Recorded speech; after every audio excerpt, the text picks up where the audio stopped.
কথা ও ছন্দে গল্পের আসরে সবাইকে স্বাগত। আজ আমি যে ছোট গল্পটি শোনাব তার নাম নিজস্ব সংবাদদাতা। লিখেছেন সাহিত্যিক জরাসন্ধ।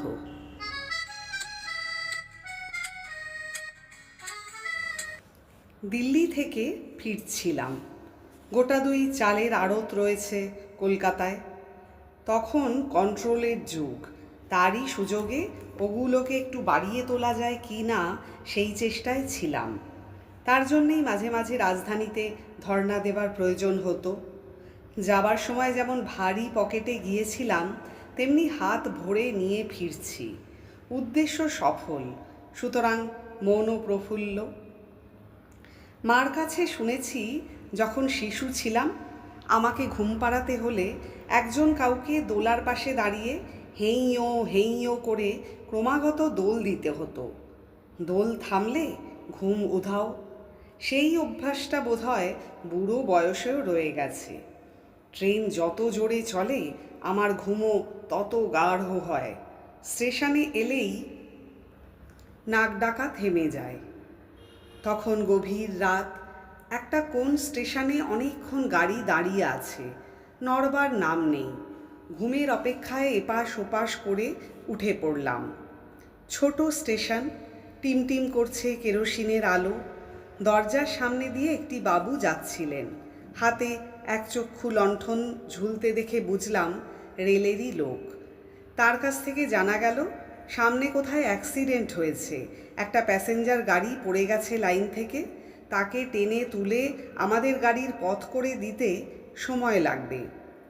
কত সময় জিজ্ঞাসা করতে হাতে একটা হতাশার ভঙ্গি করে জানালেন, কি জানি মশাই, 2 ঘন্টায় হয়ে যেতে পারে, আবার 24 ঘন্টাও লাগতে পারে। গাড়িটা পড়ল কেমন করে? উত্তর দিলেন আমার মাথার উপরে, অর্থাৎ আপার বার্থের সহযাত্রী। যেমন করে পড়ে ফিস প্লেটের ফিসি ব্যাপার। উঁকি মেরে দেখলাম যা সন্দেহ করেছিলাম তা নয়, ভদ্রলোক শিবরাম চক্রবর্তী নন। তাঁর কোনো চেলা হবেন হয়তো। ডিরেলমেন্টের খবরটা মনের মধ্যে তোলপাড় করতে লাগলো। আজকাল হলে করতো না, ওটা তো প্রায় নিত্য নৈমিত্তিক ঘটনা হয়ে দাঁড়িয়েছে। কিছুক্ষণের মধ্যে ট্রেন যাত্রীর কলরবে গোটা প্ল্যাটফর্ম জেগে উঠল। সকলের মুখেই অ্যাক্সিডেন্টের উত্তেজনা। তখন আমরা সবে স্বাধীনতা পেয়েছি। তার উত্তাপে জনতার রক্তস্রোত আজকের মতো তেতে ওঠেনি। তাই 50 মাইল দূরে কোথাকার কোন ইঞ্জিনের ড্রাইভার কি করেছে না করেছে, তার জন্যে আমাদের ইঞ্জিন ড্রাইভারকে প্রাণ দিতে হলো না। স্টেশন মাস্টার এবং তার স্টাফও অক্ষত দেহে ঘুরে বেড়াতে লাগলেন। স্টেশন ঘরের কাঁচের জানলা অটুট রইল। ভোরবেলা পুরীর দোকানে একটা ছোটোখাটো হামলা ছাড়া জনচাঞ্চল্যের আর কোনো লক্ষণ দেখা গেল না। গাড়ি ছাড়ল পরদিন বিকেলের দিকে। রাত্রে ভালো ঘুম হলো না। সকালে একটু বেলায় উঠে দেখি ব্যান্ডেলে পৌঁছে গেছি। গরম চা আনিয়ে নিলাম এবং সেই সঙ্গে একখানা টাটকা বাংলা কাগজ। মিনিট কয়েক উল্টে পাল্টে এক জায়গায় আসতেই যেন এক প্রচণ্ড ধাক্কা খেয়ে মাথাটা ঝিম ধরে গেল। মনে হলো দেহের রক্তস্রোত হঠাৎ বন্ধ হয়ে গেছে। একটি শোক সংবাদ, 3টি মাত্র লাইন। 13 নম্বর বংশী হালদার লেন, হাটখোলা নিবাসী প্রসিদ্ধ চাউল ব্যবসায়ী শ্রী গোলকচন্দ্র সান্যাল গত রাত্রে এলাহাবাদ স্টেশনে ট্রেন হইতে নামিতে গিয়া অকস্মাৎ পড়িয়া যান এবং তৎক্ষণাৎ মৃত্যুমুখে পতিত হন। আমরা তাঁর আত্মার সদ্গতি কামনা করি। আমারই নাম গোলকচন্দ্র সান্যাল, ঠিকানা নির্ভুল, চাউলের ব্যবসা করি সেটাও সত্যি। সম্প্রতি প্রসিদ্ধ হয়েছি সে বিষয়েও সন্দেহ নাই। যে পথ ধরে হয়েছি সেটা ঠিক সাদা পথ নয়, বরং কিঞ্চিত মসিলিপ্ত। হয়তো ওই সঙ্গতি কামনার মধ্যে সেই ইঙ্গিত রয়ে গেছে। আমাদের পাড়ার রিটায়ার্ড জজ সদাশিববাবুর সেদিনকার কথাটা মনে পড়ল। কাগজ পড়তে পড়তে বলছিলেন, আজকাল অবিচুয়ারির কীরকম ছড়াছড়ি পড়ে গেছে দেখেছেন? জানা শুনো বন্ধু বান্ধব অনেকেই তো গেলেন দেখছি। ভয়ে ভয়ে কোনোদিন সকালের কাগজ খুলেই দেখব আমার খবরটাও বেরিয়ে গেছে। শুনে খুব হেসেছিলাম আমরা। আজ আর হাসি এলো না, কেমন যেন গা কাঁটা দিয়ে উঠল। খবরটা সত্যি নয় তো? বৈজ্ঞানিক বিস্ময়ের যুগ, অত্যাশ্চর্য ঘটন বা অঘটন রোজই কিছু না কিছু ঘটছে। হয়তো এও তেমন কিছু। আর কিছু না হোক, কোনো বিদীর্ণ অ্যাটম কিংবা হাইড্রোজেন বোমার উড়ন্ত তেজস্ক্রিয় ভস্মের কারসাজি, তারই প্রভাবে অজ্ঞাতে অদৃশ্যভাবে আমার দেহযন্ত্রের কোনো অভ্যন্তরীণ মেটামরফিজম ঘটে গিয়ে থাকবে, অন্তত কোনো মারাত্মক মেটাবলিজম, যার নাম মৃত্যু। কাল সারা রাত ধরে ওই রেলওয়ে অ্যাক্সিডেন্টের কথাই ভাবছিলাম। কত লোক মরেছে, কিভাবে মরেছে, সেই দুশ্চিন্তা অনেকক্ষণ আমার সমস্ত চেতনাকে আচ্ছন্ন করে রেখেছিল। তারপর ঘুমিয়ে পড়েছি। হয়তো সেই সময়ে আমার দেহান্তর হয়ে গেছে, আমি জানতেও পারিনি। এই যে আমি শ্রী গোপালচন্দ্র সান্যাল দিল্লি হাওড়া এক্সপ্রেসের একখানা ফার্স্ট ক্লাস কামরায় বসে খবরের কাগজ পড়ছি, এই হয়তো ঠিক কালকের আমি নই। নাড়ি দেখলাম, ঠিক আছে, নিঃশ্বাস তাও বইছে। হাতে চিমটি কেটে দেখলাম লাগছে। গাড়ির ওধারটায় রোদ এসে পড়েছিল। উঠে গিয়ে সেখানে দাঁড়ালাম। হ্যাঁ, ছায়াও পড়েছে। তবে পাশের বেঞ্চিতে যে ভদ্রলোক ছিলেন বোধহয় এই আকস্মিক ভাবান্তর লক্ষ্য করছিলেন। বললেন, কি ব্যাপার বলুন তো, আপনাকে যেন একটু চঞ্চল মনে হচ্ছে। বসে পড়ে বললাম, না না, ও কিছু না। অন্য লোককে কেমন করে বলি আমি মরে গেছি আর খবরের কাগজে বেরিয়েছে সেই খবর? ছোটবেলায় একবার থিয়েটার দেখতে গিয়েছিলাম। নাটকটার নাম মনে নেই। তাজ্জব ঘটনা, কে এক যাদব চক্রবর্তী, লোকটা বেজায় কৃপণ। বাড়ির লোকে রটিয়ে দিল তিনি মারা গেছেন। বেচারি যত বলে, আরে এই তো আমি বেঁচে আছি, কেউ তা মানতে চায় না। আমারও কি সেই দশা হবে? কিন্তু আমি তো কৃপণ নই। এই সেদিন পাড়ার ছোঁড়াগুলো সাংস্কৃতিক অনুষ্ঠানের নাম করে 100 টাকা নিয়ে গেল। গৃহিণীর গা ভরা গয়না, ছেলেদের পরনে দামি শার্ট ট্রাউজার্স, মোটা হাত খরচ, মেয়েদের নিত্য নতুন শাড়ি, রং বেরঙের হ্যান্ডব্যাগ। ধর্মকর্মও যথারীতি করে থাকি। মাসে মাসে কালীঘাটে পুজো পাঠাতে ভুল হয় না। ও পাড়ার হরিভক্তি প্রদায়িনী সভায় নিয়মিত চাঁদা দিয়ে থাকি। সেদিন খোলের দাম বাবদ থোক 50 টাকা দিয়েছি। না, আমি যাদব চক্রবর্তী হতে রাজি নই। এর মধ্যে নিশ্চয়ই কোনো চক্রান্ত আছে। কাগজওয়ালাদের চেপে ধরলে বেরিয়ে যাবে। কোত্থেকে কোন সূত্রে কেমন করে এ খবরটা ছাপা হলো, কোন মতলব আছে এর পেছনে, সব আমাকে বার করতে হবে। যারা এর মধ্যে আছে সেই লোকগুলোকে সহজে ছেড়ে দেওয়া ঠিক হবে না। দরকার হলে একটা ড্যামেজ স্যুট। তার আগে একবার খোঁজ খবর নেওয়া যাক। হাওড়ায় পৌঁছে বাড়ি না গিয়ে ট্যাক্সি নিয়ে সোজা সেই খবরের কাগজের অফিসে গিয়ে উঠলাম। একটা প্রকাণ্ড টেবিল, পুরনো বনাতে মোড়া, জায়গায় জায়গায় কালির দাগ, মাঝে মাঝে ছেঁড়া, তার উপর এক রাশ কাগজপত্র এলোমেলো ছড়ানো। ভেতর থেকে উঁকি দিচ্ছে পিনকুশান, গঁদের শিশি, কাগজ চাপা, তলানি সমেত চায়ের পেয়ালা, তার মধ্যে পোড়া সিগারেটের টুকরো। একদিকের চেয়ারে বসে যে ভদ্রলোক মাথা নিচু করে এক মনে ঝড়ের মতো কলম চালিয়ে চলেছেন, তার মুখে খোঁচা খোঁচা দাড়ি, চুল উস্কো খুস্কো, চোখে পুরু কাচের চশমা। আমি গিয়ে সামনে দাঁড়াতে দুটো রাত জাগা লালচে চোখ এক পলক ওপরের দিকে উঠেই সঙ্গে সঙ্গে নেমে গেল। খানিকক্ষণ অপেক্ষা করে বললাম, আপনি কি সম্পাদক? সহকারী সম্পাদক, লিখতে লিখতেই উত্তর এলো। এসব গাঁজাখুরি খবর কোত্থেকে আমদানি করেছেন জানতে পারি? বলে হাতের কাগজখানা সামনের দিকে ছুঁড়ে দিলাম। এবার তিনি মাথা তুলে তাকালেন, কিন্তু মুখ খুললেন না। কপালের উপর কয়েকটা প্রশ্নসূচক রেখা ফুটে উঠল। ভূমিকা না বাড়িয়ে সোজাসুজি ব্যাপারটা খুলে বললাম, কিন্তু শুনে এবং কাগজের রিপোর্টটা পড়ে সহকারী সম্পাদক কিছুমাত্র বিচলিত হয়েছেন বলে মনে হলো না। আবার সেই লেখার উপরে ঝুঁকে পড়ে বললেন, একটা প্রতিবাদপত্র রেখে যেতে পারেন।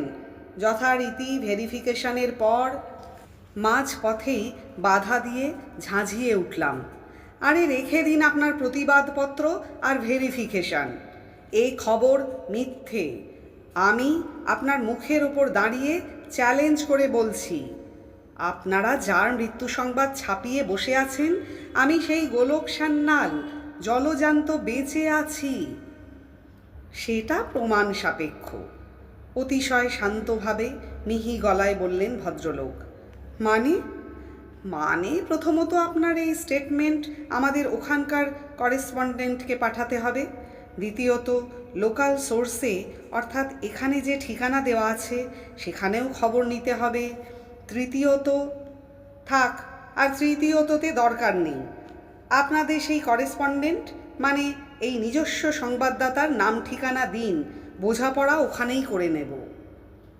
সহকারী মহাশয় স্বরটা আরও মিহি করে জানালেন, আগে সংবাদদাতার নাম ঠিকানা আমরা প্রকাশ করি না। কেন? সেটা সাংবাদিক রীতি নয়। বুঝেছি, ওসব সংবাদদাতা ফাতা সব ভুয়ো। এই আজগুবি খবরগুলো নিশ্চয়ই এই নিজস্ব বনাতছেঁড়া টেবিলে বসে তৈরি হয়। কিন্তু আপনি ভুল করছেন। আমার নাম গোলক সান্যাল, 3 পুরুষ ধরে চাল বেচে খাই। কটা ধানে কটা চাল শিগগিরই টের পাবেন। একটা কাগজ হাতে আছে বলে যখন যাকে খুশি সাবার করে দেবেন, মানুষের জীবন নিয়ে চোরা কারবারের ব্যবসা বেশি দিন চলবে না। আপনার ওই সংবাদদাতা থেকে সম্পাদক সবগুলোকে আমি গেঁথে তুলব। হঠাৎ লক্ষ্য করলাম, যাকে উদ্দেশ্য করে এই অবিরাম বর্ষণ করে চলেছি সে লোকটার মাথা, মুখ, চোখ, কান, মায়ের হৃৎপিণ্ডটাও বোধহয় পাথরের তৈরি। দম নেবার জন্যে 1 সেকেন্ড থামতেই আবার সেই চিঁচি আওয়াজ কানে এলো, হ্যাভ ইউ ফিনিশড? মানে আপনার বক্তব্য শেষ হয়েছে? তাহলে এবার আসতে পারেন, নমস্কার। আচ্ছা বলে ঝড়ের মতো বেরিয়ে গেলাম।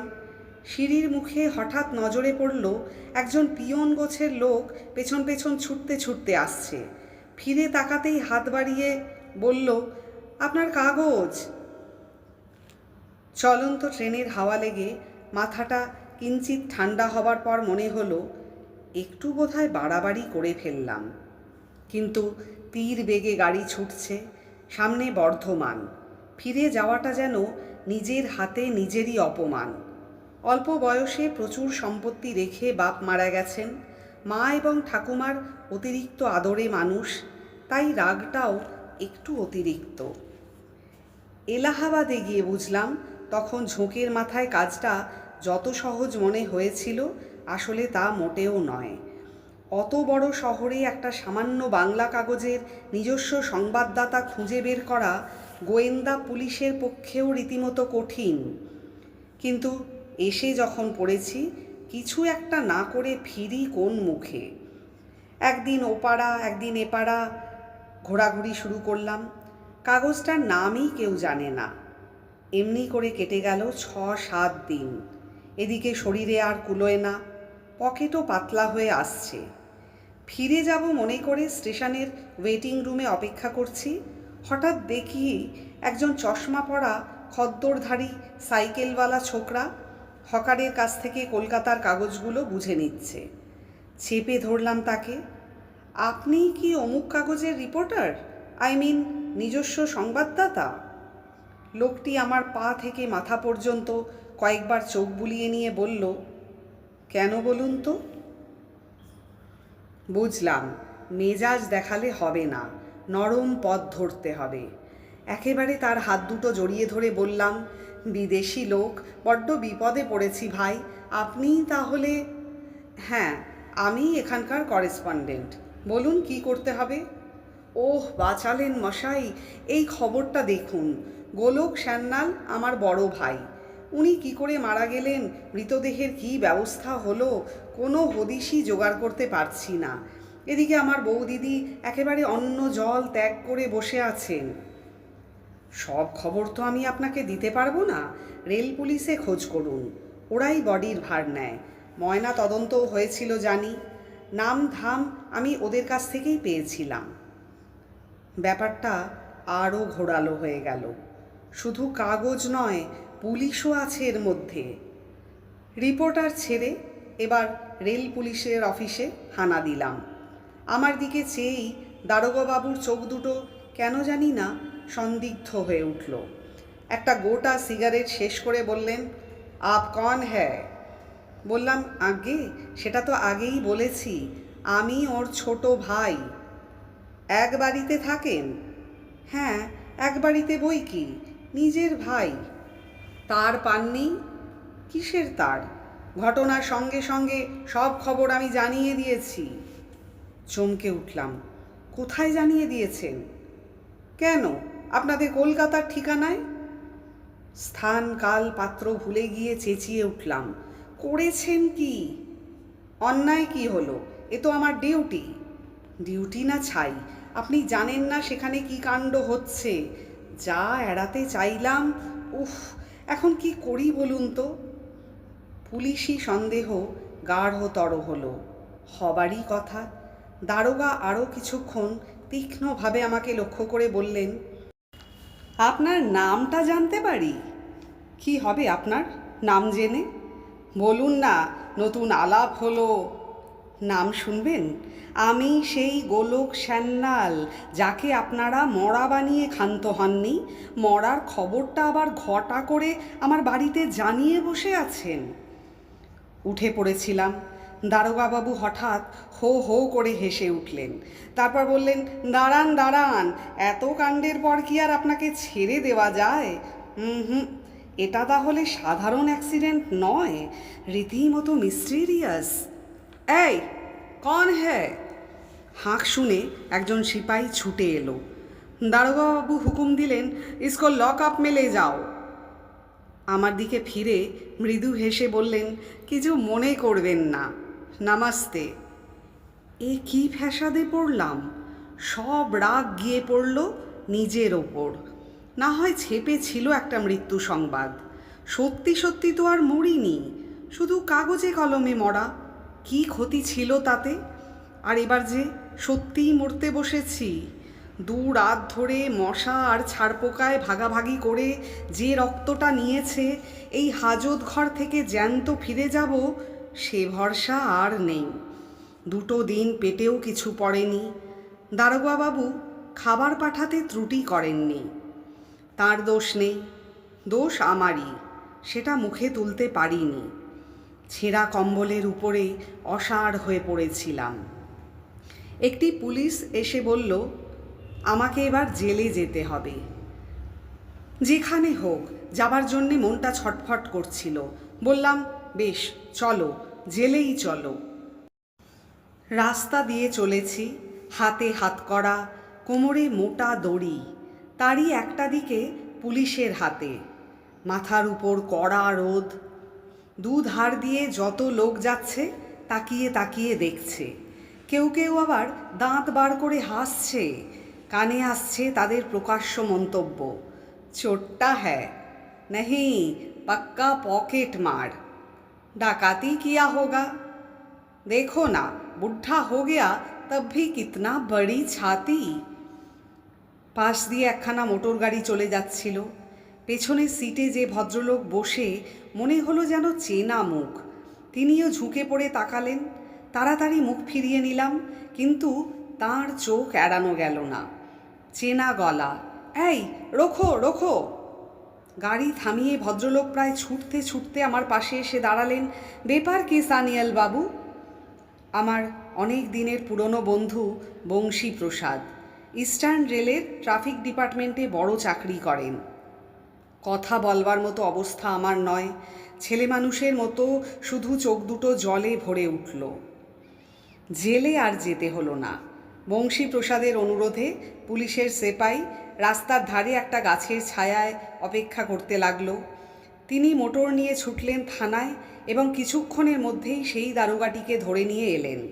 তারপর সকলে মিলে থানায় ফিরে এলাম এবং একটু সামলে নিয়ে মোটামুটি ব্যাপারটা খুলে বললাম। বড় রাস্তা থেকে ট্যাক্সিটা গলির মধ্যে মোড় নিতেই কীর্তনের সুর কানে এলো। মনে হলো যেন আমার বাড়ি থেকেই। মনটা বিষিয়ে উঠল। তারপর ভাবলাম, ভুল শুনেছি, অন্য কোনো বাড়ি হবে। সে ভুল ভাঙল গেটের সামনে এসে। এ কি, এত লোকজন কিসের?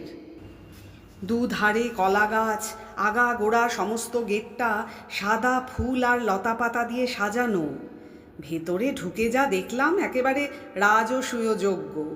সামনের মাঠটা প্রায় সবখানি চাঁদোয়া, তার তলায় কীর্তনের আসর।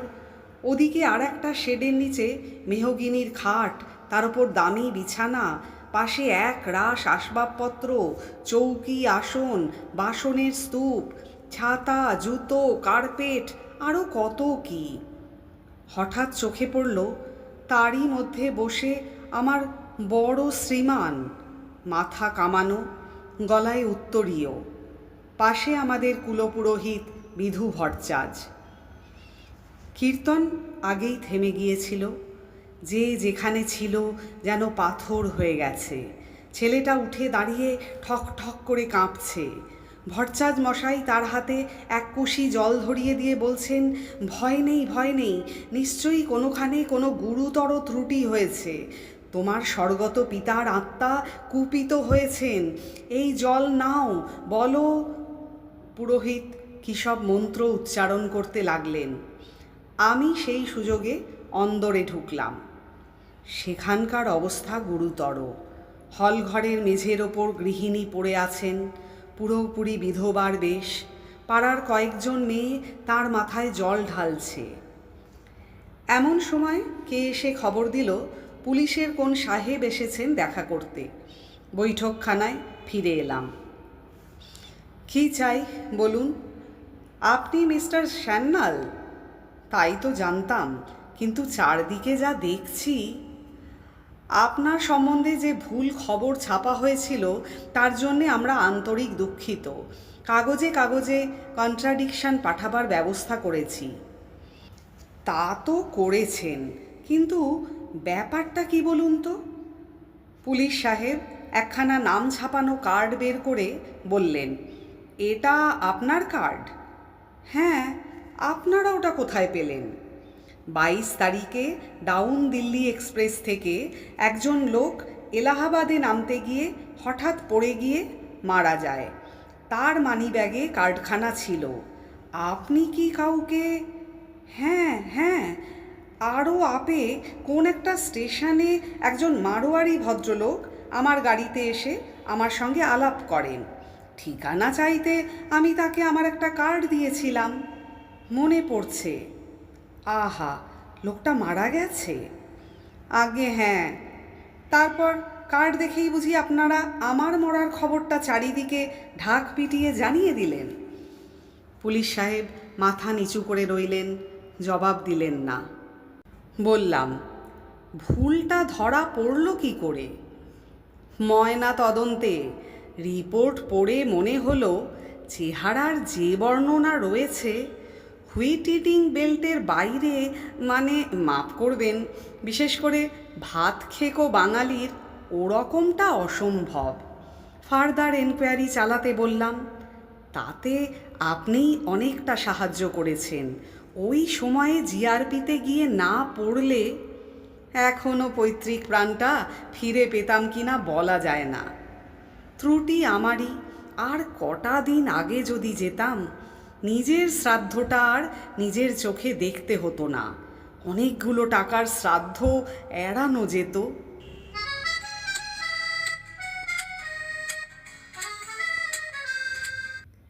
শেষ হলো আজকের গল্প। আমার গল্প পাঠ ভালো লাগলে লাইক করে প্রিয়জনদের শেয়ার করে দেবেন এবং ভিন্ন ভিন্ন স্বাদের গল্প নিয়মিত শোনার জন্য চ্যানেলটি সাবস্ক্রাইব করে সাথে থাকার অনুরোধ জানাই। খুব তাড়াতাড়ি আবার চলে আসব একটি নতুন স্বাদের গল্প নিয়ে। ততক্ষণ পর্যন্ত সবাই সুস্থ থাকুন, খুব ভালো থাকুন। ধন্যবাদ।